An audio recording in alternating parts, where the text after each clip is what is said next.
Good morning, everybody out there in Dubai. It's another beautiful day. It's a balmy 71 degrees and there's a nice cool wind blowing down by the sea. 7,300 miles from New York City, on the shores of the Arabian Gulf, lies an oasis of luxury. Dubai is one of 7 states that make up the United Arab Emirates. It boasts legendary hotels, breathtaking landscape, and glittering shopping malls. Rich in oil and natural gas, this tiny island nation has grown into a bustling economic hub. All things are possible when you call on His name.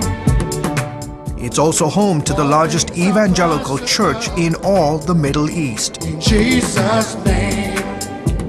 It was so surprising and amazing to me that this lovely country could be a peaceful and home for Christians. In 1991, Dr. V. Dilkumar, an engineer by trade, moved to Dubai from his native home in Sri Lanka. Like so many other expatriates, he came here searching for riches. But he says God had other plans for him. He started a small house church with 7 people. 18 years later, King's Revival Church International has 24 pastors and some 7,000 members. I only rejoice for what I am today because of Jesus. Thousands come to worship Jesus in a multitude of languages, 7 days a week. CBN News was there on a recent Friday morning. Well, it's almost 11 o'clock in the morning, some 4 hours since services began here at King's Revival, and the day is far from over.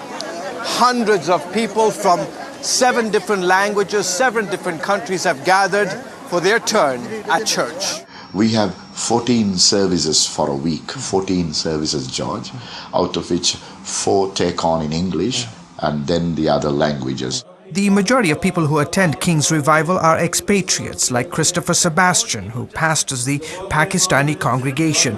He says the key is to deliver the word of God in the native language of the peoples. Understanding is so important because one of the things and the key that Jesus spoke about is understanding. You see, when you put a seed, people should understand what is it that seed for. If all this seems remarkable to you, well, it should. 76% of the population here is Muslim, and Islam is the official religion of the land. But the government has gone to great lengths to allow non-Muslim religions to flourish. There are 31 churches operating across the UAE on land given to them by the government. We are grateful to God. We are grateful to the leadership of this country. Mind you, there are some restrictions. Sharing the gospel, for instance, with Muslims is illegal. Printing the Bible or other evangelistic material is forbidden. And those who convert away from Islam face harsh penalties.